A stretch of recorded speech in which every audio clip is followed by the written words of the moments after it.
साक्षी ने अपने लड़खड़ाते हुए कदमों को किसी तरह संभाला, मगर उसकी निगाह उस प्राइवेट रूम में बैठे हुए एक ही शख्स पर टिकी हुई थी, क्योंकि वो आदित्य था।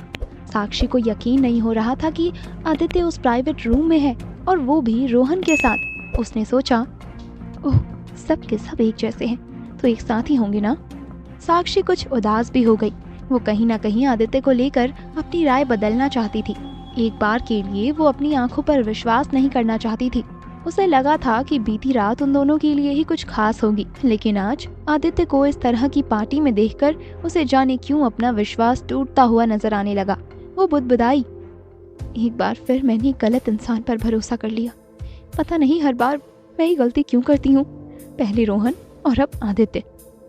फिर खुद को संभाल कर वो संकेत के पास पहुंच गई तो संकेत ने मुस्कुराते हुए पूछा, क्या मैं तुम्हें घर तक छोड़ दूं? बहुत रात हो गई है। हाँ बिल्कुल, वैसे भी मुझे लगता है कि मैंने आज ज़्यादा ही पी ली है, तो प्लीज़ मुझे सही सलामत मेरे घर तक छोड़ आओ। और थैंक यू सो मच आज के डिनर के लिए, मैंने सब कुछ बहुत एंजॉय किया। संकेत ने मुस्कुराते हुए जवाब दिया, यू आर वेलकम मिस। फिर वो खड़ा हो गया। उसने साक्षी को उसकी जैकेट पहनाई। तभी साक्षी को लगा कि जैसे कोई उसके सामने खड़ा हो। उसने सामने देखा तो वहाँ आदित्य खड़ा उसे ही घूर रहा था। आदित्य को अपने सामने देखकर एक पल के लिए तो साक्षी दंग रह गई, लेकिन उसने जल्दी ही खुद को संभाल लिया और उसकी तरफ देखकर हल्के से मुस्कुराकर उसे ग्रीट किया। उसकी आवाज में इस वक्त गुस्सा भरा हुआ था। Hello mister Raghuvanshi. साक्षी अब अपने और आदित्य के बीच में कुछ दूरियां बनाना चाहती थी। इसी वजह से वो आदित्य के साथ इतना फॉर्मल बिहेव कर रही थी। उसने जानबूझकर आदित्य को उसके पहले नाम की बजाय उसके सरनेम से बुलाया था, मगर आदित्य के चेहरे पर गुस्से की लकीरें उभर आईं। साक्षी ने उसे इग्नोर करते हुए कहा, oh I am sorry mister Raghuvanshi, ये मेरा दोस्त है, संकेत आहूजा। संकेत ने हैंडशेक के लिए अपना हाथ आगे बढ़ाया, लेकिन आदित्य ने उसकी तरफ ध्यान ही नहीं दिया। वो बस एक टक साक्षी को देखे जा रहा था। साक्षी को आदित्य की नजर से घबराहट महसूस होने लगी, मगर उसने हिम्मत करके आदित्य से कहा, आपसे मिलकर बहुत अच्छा लगा मिस्टर रघुवंशी, लेकिन अभी हम दोनों को अपने घर जाना है, तो क्यों ना आप दोबारा अपने प्राइवेट रूम में जाकर अपनी पार्टी एंजॉय करें। वैसे भी वहाँ पर आपका कुछ ज्यादा ही इंतजार हो रहा है। फिर बिना आदित्य की तरफ देखे साक्षी संकेत के साथ जाने के लिए मुड़ गई, लेकिन तभी आदित्य ने उसका हाथ पकड़कर उसे रोक लिया और उसे वहां से सीधा बाहर ले गया। साक्षी को अपना हाथ छुड़ाने की कोशिश करते देख संकेत ने आदित्य से कहा, ये आप क्या कर रहे हैं मिस्टर रघुवंशी? आपने उसका हाथ बहुत कसकर पकड़ा है, उसे चोट लग जाएगी। संकेत ने साक्षी के कंधे पर हाथ रखते हुए पूछा, साक्षी साक्षी तुम ठीक हो ना? साक्षी नहीं चाहती थी कि उसकी वजह से संकेत किसी मुसीबत में आए। हालांकि वो एक दोस्त की तरह उसकी मदद करना चाहता था, लेकिन आदित्य से पंगा लेना उसके और उसके बिजनेस के लिए सही नहीं था। इसलिए साक्षी ने संकेत की तरफ देखते हुए उसे भरोसा दिलाने की कोशिश में कहा, मैं ठीक हूँ संकेत, आज के दिन और डिनर के लिए थैंक यू सो मच, हम दोनों अगले हफ्ते फिर मिलते हैं। संकेत को साक्षी की बातें अटपटी लगी। वो एक टक साक्षी को घूरता रहा तो साक्षी ने अपने चेहरे पर एक नकली मुस्कान चिपका ली। संकेत ने गहरी सांस लेते हुए कहा, पक्का तुम ठीक हो ना? तुम जानती हो ना कि तुम मुझ पर भरोसा कर सकती हो। उसकी बात सुनकर जब साक्षी ने अपनी आंखें सिकोड़ी तो संकेत ने अपने हाथ ऊपर करते हुए कहा, अच्छा बाबा, अगर तुम कह रही हो तो ठीक है, फिर मिलते हैं। और मिस्टर रघुवंशी प्लीज साक्षी का अच्छे से ध्यान रखिएगा। ये सुनकर आदित्य का गुस्सा 7वें आसमान पर पहुंच गया।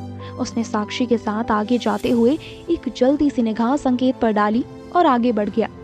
भले ही आदित्य की आंखें गुस्से में सिकुड़ी हुई थी, मगर साक्षी का ध्यान इस वक्त अपने और आदित्य के जुड़े हुए हाथों पर था। रेस्टोरेंट से बाहर आते हुए आदित्य ने एक सेकंड के लिए भी उसका हाथ नहीं छोड़ा था। फिर आदित्य साक्षी के साथ अपनी कार में बैठ गया।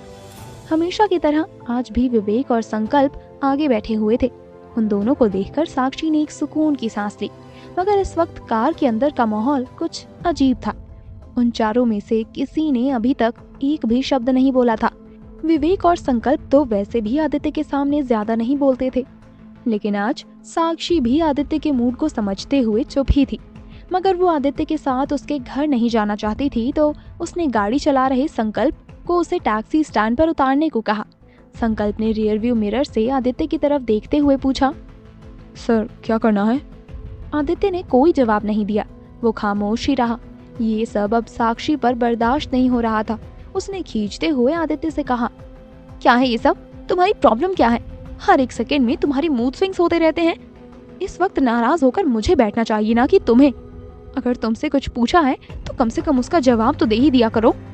साक्षी की बात सुनकर आदित्य ने उसे एक सेकंड के लिए देखा और उसे खींचकर अपनी गोद में बैठा लिया। साक्षी की आंखें हैरानी से बड़ी हो गई और वो अपनी बड़ी बड़ी आंखों से आदित्य को देखने लगी। फिर आदित्य ने कार में पीछे और आगे वाली सीट के बीच में लगा हुआ पार्टीशन बंद कर दिया। साक्षी इरिटेट हो गई। उसने जोर से आदित्य को धक्का देकर उसकी पकड़ से छूटने की कोशिश की, मगर आदित्य टस से मस नहीं हुआ। उसकी पकड़ वाकई में बहुत मजबूत थी। तभी आदित्य ने उससे सवाल किया, तुम इस तरह बिहेव क्यों कर रही हो? नाराज हो क्या? लेकिन किस बात पर? तुम्हारी हरकतें मुझे इरिटेट कर रही हैं। मुझे समझ नहीं आ रहा कि तुम मुझसे चाहते क्या हो। एक पल के लिए दुनिया के सबसे स्वीट इंसान बन जाओगे और दूसरे ही सेकंड तुम्हें न जाने क्या हो जाता है। तुम्हारा जैसा मन करे तुम उस तरह मुझसे बिहेव करते हो। मैं कोई खिलौना नहीं हूँ। आदित्य ने साक्षी की बात को पूरी तरह से नजरअंदाज करते हुए कहा, उस दिन मैंने तुम्हें जाने दिया था, अब से तुम मेरे साथ ही रहोगी। In your dreams mister Raghuvanshi, इस बार भी मैं ऐसा ही करूंगी। आपके घर से चली जाऊंगी और आपको पता भी नहीं चलेगा। Oh really? तुम काफी डेयरिंग हो। वो तो मैं हूं ही, जस्ट वेट एंड वॉच। लेकिन तुम ऐसा क्यों करोगी? साक्षी को अब आदित्य की बातों पर खीज महसूस होने लगी थी। वो बुदबुदाई, जब ये खुद प्राइवेट पार्टी में एंजॉय कर सकता है तो मुझसे इतना सवाल क्यों कर रहा है? फिर उसने आदित्य को घूरते हुए धमकाया, देखो तुम मेरे साथ खेलने की कोशिश मत करो। मैं बाकी लड़कियों की तरह पागल नहीं हूँ। मैंने तुम्हें उस प्राइवेट रूम में देखा था और उन लड़कियों की बातें भी सुनी थी। मैं अच्छे से जानती हूँ कि उस तरह की पार्टीज में क्या होता है। और सबसे बड़ी बात, वहाँ पर रोहन भी था। उस इंसान को तो शुरुआत से ही लड़कियों के बीच में रहना कुछ ज्यादा ही पसंद है, और ये पार्टीज भी। मैं उसकी तरह नहीं हूँ। मुझे इन सब में कोई इंटरेस्ट नहीं है। हाँ बिल्कुल, तुम तो बस वहाँ बैठे हुए दीवार को देख रहे थे और ड्रिंक कर रहे थे। तुम्हारे सामने वो आसमान से उतरी हुई अप्सराएं नाच गाना कर रही थी, लेकिन तुम्हें तो उनसे कोई फर्क नहीं पड़ रहा होगा। इतने शरीफ जो हैं जनाब। साक्षी की बात सुनकर आदित्य के चेहरे पर मुस्कान आ गई। उसने प्यार से साक्षी से कहा, ओह तो मेरी जंगली बिल्ली जेलस है। फिर उसने साक्षी को अपनी बात समझाई। मैं वहां पर अपने बिजनेस के सिलसिले में गया था और जब मैंने तुम्हें वहां देखा तो मैं वहां से उठकर आ गया। अब तुम बताओ, तुम्हारे साथ आज रात वो आदमी कौन था? ओह मिस्टर रघुवंशी जेलस है। मैं भी तुम्हारी तरह बिजनेस के लिए वहां गई थी। हम दोनों साथ में काम करते हैं। अब मैं तुम्हें खुद से अलग नहीं करूंगा। फिर आदित्य ने साक्षी के चेहरे को अपने हाथ में पकड़ा और अपने चेहरे के करीब ले आया। इस वक्त वो दोनों एक दूसरे के बहुत करीब थे। उन दोनों के होठों के बीच इंच मात्र का ही फासला था, लेकिन आदित्य ने अभी तक उसके होठों को छुआ नहीं था। आदित्य को अपने इतने करीब महसूस करके साक्षी की सांसें तेज होने लगी। उसने धीरे से कहा, ठीक है।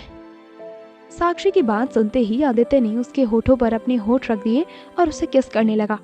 वो दोनों एक दूसरे में खोए हुए थे। तभी किसी ने उस पार्टीशन पर नॉक किया।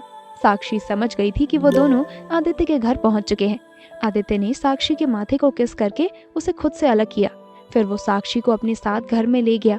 फिर आदित्य ने उसे पीछे से अपनी बाहों में भर लिया। उसने साक्षी के बाल उसके एक कंधे से हटाकर एक तरफ किए और वहां पर अपने होठ रख दिए। फिर उसने फुसफुसा कर कहा, तुम्हें मेरे अलावा किसी और के करीब जाने की इजाजत नहीं है।